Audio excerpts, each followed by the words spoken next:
Political Science for class 12.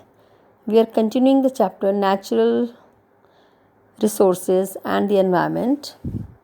And the topic for today is the indigenous people and their rights. Indigenous people are those people who are living on a territory since time immemorial. And indigenous people or population is defined by the UN as comprising the descendants of peoples who inhabited the present territory of a country at the time when persons of different culture or ethnic origin arrived there from other parts of the world and overcame them. They were living there since times immemorial. They lead a life more in conformity with their socio-economic and cultural customs and traditions than the institutions of state to which they now belong. So indigenous people are those people who are living since long time, or the first ones to occupy that territory, and when others came they were already there. They are called indigenous people or original inhabitant of a territory. And there are over 30 crore indigenous people all over the world, including India. There are around 10 lakhs indigenous Mapuche people of Chile, 6 lakhs tribal people of Chittagong Hill tracts in Bangladesh, 35 lakh around it, 35 lakh North American natives, around 50,000 Kuna along the east of Panama Canal, around 20 lakh people of Cordillera region of Philippines, and around 10 lakh small people of Soviet North, and so on. So just like other social movements, indigenous people also speak of their struggle, agenda and rights. Okay? And they appeal to the government to retain the existence of indigenous people as enduring communities with existence of their own, and they face threat to their economic survival because of the loss of their land by outsiders and even by the government, and they want to survive by being given political autonomy in their area. And they are located almost everywhere in the world, in tracts of North and South America, Africa, India, Southeast Asia, Oceania regions like Australia, New Zealand, and they are known as Polynesians. And in India, the term indigenous people is used for the people of scheduled tribes. Okay, so this term indigenous people in India is used for scheduled tribes, ST, commonly known as, so which constitute over 8% of India's population.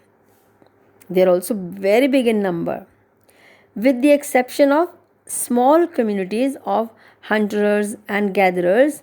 Most of such indigenous people depend upon farming for their survival.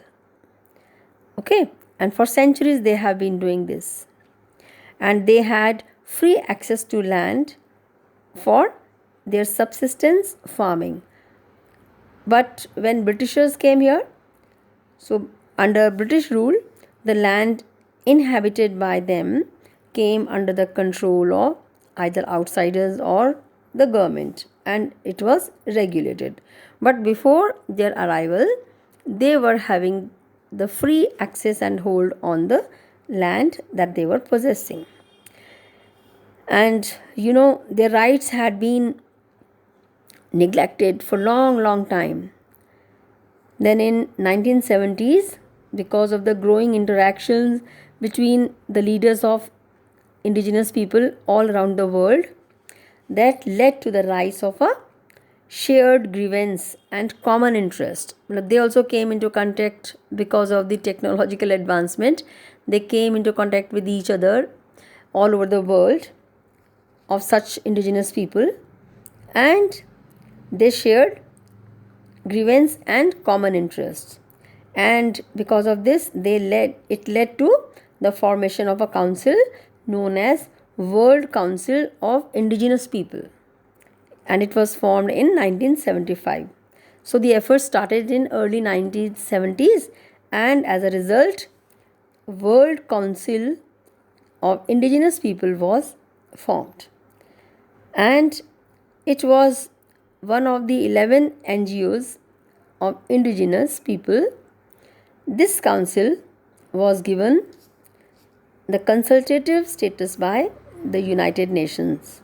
Okay, so we see they are also human beings, they are also residing, and they are residing since ages in different parts of the world.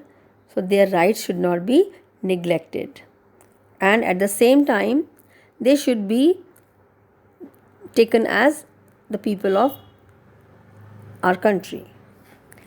So, how can we protect their rights? It can be done in the following ways. Like, they must be allowed to have free access to as much land as they could cultivate. Okay, because their interest is not selfish interest. Okay, they do not overpower others. They live for their own and without any selfish motives. So they should be allowed to have free access. For which purpose? For cultivation.